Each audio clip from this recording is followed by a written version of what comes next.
Hey guys, this is Rhys from the Vanguard Team at Manor Realty. Today, guys, I want to talk about one of the worst subjects in Ontario, which is the Landlord Tenant Tribunal. And, cue the dun dun dun music and the thunderbolts.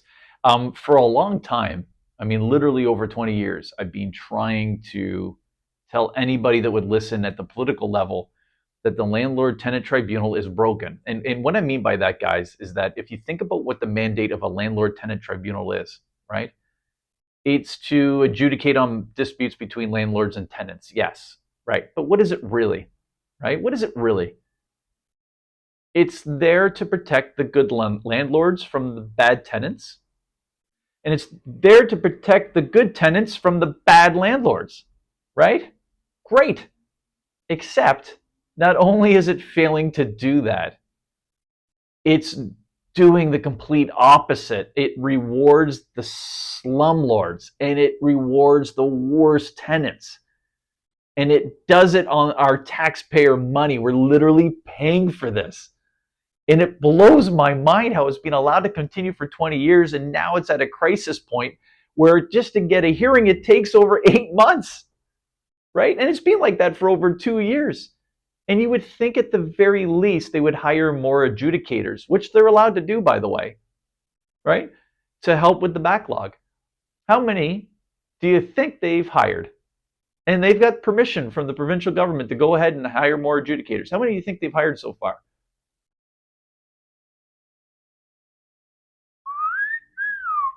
Yep, 0. Good job, guys. Way to tackle that problem.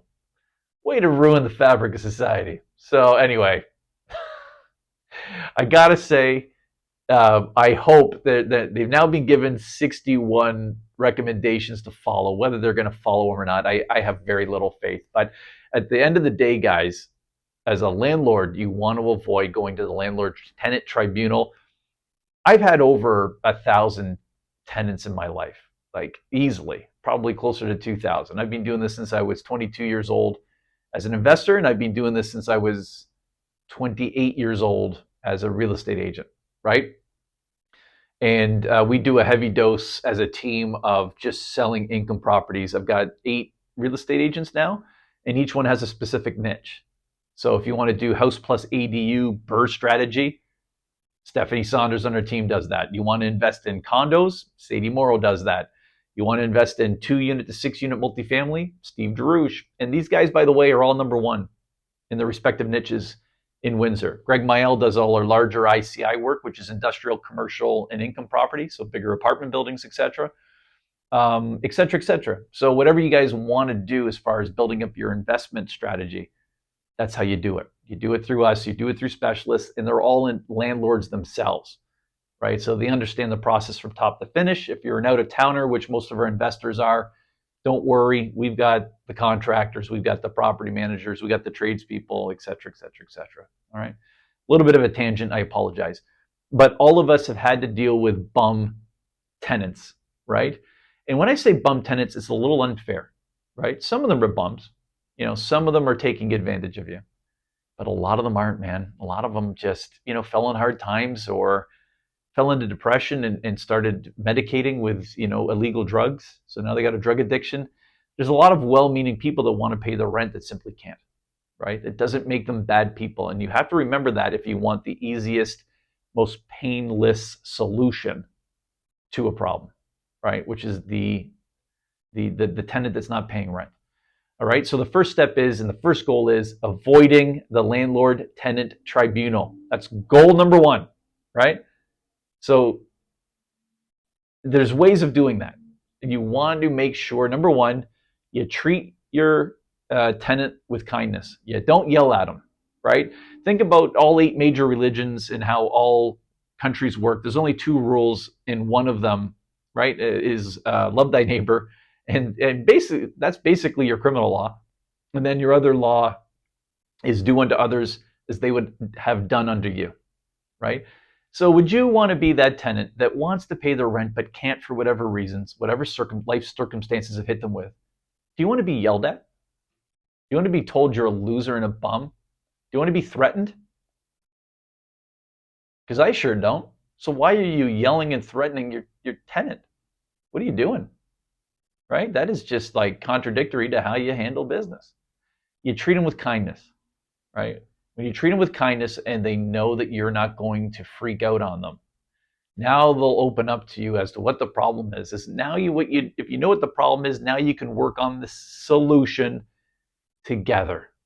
If you yell at them, they're going to build mental trenches, hopefully not physical trenches in your unit, and they're going to dig down and they're going to hunker down for as long as they can in your unit until you're kicked out. And that does not work in your favor when you have to wait 8 months just for the first hearing, right? They're paying $1,500 a month. Congratulations. Your little yelling spree just cost you 12 grand and you're just getting in the door for the first time with the housing tribunal, right?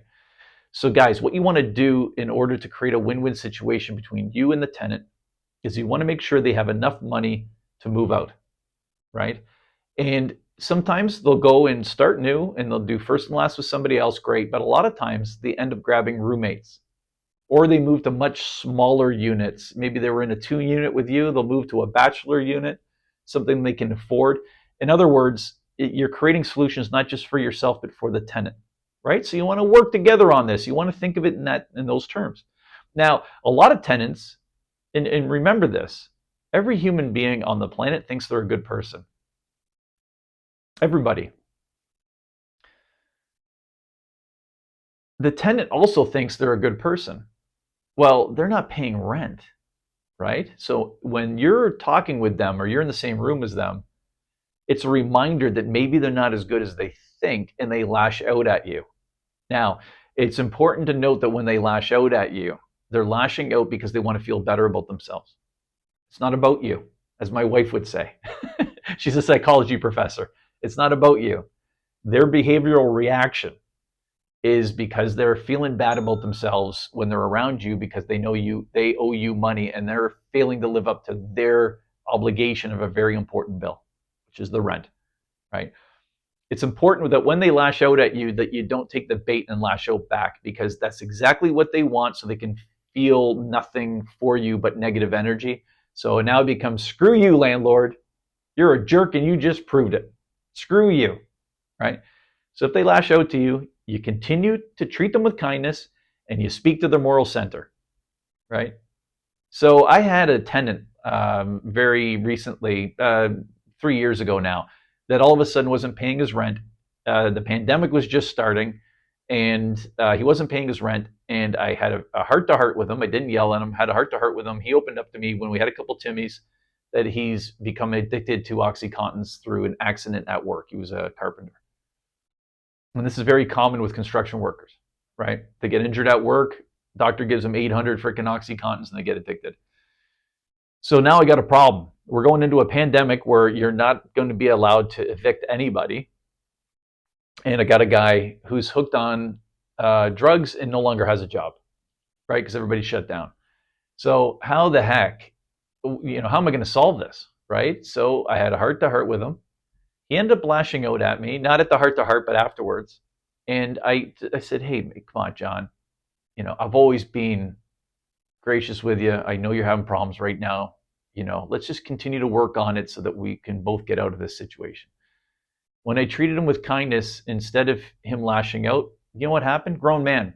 That would be one of his hands, baseball mitts, big construction worker. He started crying, right? Because he felt bad about himself. He felt bad about where he was and where he'd gone, right? So I didn't lash out. I treated him with kindness. I spoke to his moral center. And from there, what we realized is that he would love to go back to his job out on the West Coast, or a job out on the West Coast that he'd been privy to before, or an employer, right, building ships. And they had a job for him waiting. So he's got to get out there, right? So what I did was I bought an $1,800 SUV that he picked out. I bought it for him. And I didn't give it to him straight away. I made sure that he had the keys ready and he had the whole car packed with his stuff. And he handed me the keys to the condo and I handed him the green ownership documents and he bear hugged me, right? Now, you're going to say, Rhys, you paid $1,800. You bought that guy a car? Are you crazy? No. It cost me $1,800. His monthly rent was $1,975. The new rent was about $2,100. I paid less than 1 month's rent to get my tenant out that wasn't going to pay rent. With the pandemic, he could have hunkered down if I yelled at him. He could have hunkered down for 2 or 3 years before I could get him out, right? Let's just say it was 1 year. That's $24,000 in rent. 2 or 3 years, I'm down, 60, 70 grand, right?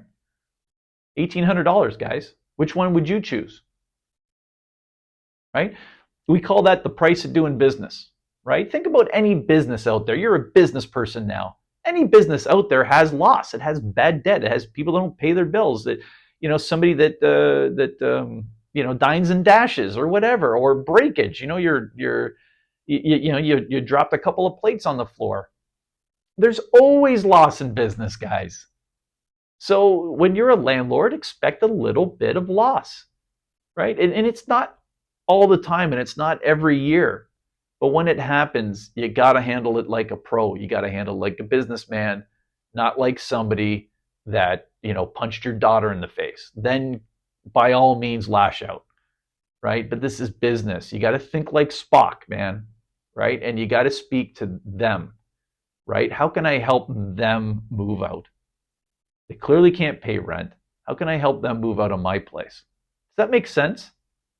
Right? And if you address it like that, you won't find yourselves getting old and gray, waiting to go to the Landlord Tenant Tribunal. And guys, I'll leave you with this before I go. If you end up in the Landlord Tenant Tribunal, professional tenants and a lot of unprofessional tenants will go in there and make something up. Oh, your worship, the reason I didn't pay the rent is there's 3 beehives all in the cupboards in the kitchen. And then the adjudicator will turn to you and say, Mr. Krankovich, are there beehives in the cabinets in the kitchen? And you'll go, beehive? No, there's no beehives in the... Mr. Krankovich, can you prove it? Not right now. We'll come back with photos of the kitchen to show that there's no beehives, and then we'll adjudicate accordingly. Okay, come back means another 4 months to 6 months, right? And you can find stories about this. These are the horror stories, of course, but in all of these cases, guys, just avoid the Landlord Tenant Tribunal because it's not too difficult and complicated for a bad tenant to figure out how to keep it going with the tribunal. It's not difficult. That's the scary part, right? If you're forced to go to a Landlord Tenant Tribunal, one of the biggest reasons for things getting delayed is you filled out the paperwork incorrectly and you didn't anticipate the arguments from your tenant. So what I would recommend is not hiring a lawyer, but hiring a paralegal that specializes in landlord-tenant disputes. Don't hire them right from the beginning. Guys, I'm giving you a primer on how to handle a tenant, when they're not paying rent, right? Work through that process first. It's only when you get to the point where you have to press the nuclear button, you have to go to Landlord Tenant Tribunal. That's when you hire the paralegal, not just any old paralegal, paralegals that specialize in landlord-tenant disputes, because they'll make sure you fill out the paperwork properly, and they'll make sure that you're ready for some of the potential counter arguments and potential scams and wheeling and dealing that a tenant could try to pull on you at that initial hearing, right? Which is going to save you a lot of money long term. I hope that helps. All right, I hope that helps. I hope it helps you out. If you want any other questions or concerns about this, just post below or message me through our website at thevanguardteam.com. And below, we have some links to our Facebook investment group, which, guys, I don't spam it, and I don't let air duct cleaners and all those people post in there. It's really relevant to investing in Windsor, Ontario on a regular basis. And also below, there's a link to reach out to us if you want to be on our email list specific to BRRRR strategy, fix and flips, house plus ADU, 2 to 6 unit multifamily, student rental properties, condo investment, whatever it is, commercial plazas, whatever it is, we have specific mass email lists exclusive to our clients just for those niches. And we're not going to barrage you, man. It's just when we have in-pocket exclusive listings and pre-MLS listings that pertain to what you want to do, and we would buy them ourselves as investors. That last part is key. And we would buy ourselves as investors. We're not going to send you every single thing we've got. Only the stuff that we know is going to increase your wealth, because as you increase your wealth, you buy more properties from us and we get paid more commissions, and it's a happy win-win situation. All right. I'm Rhys from the Vanguard Team at Manor Realty. As always, have a great day.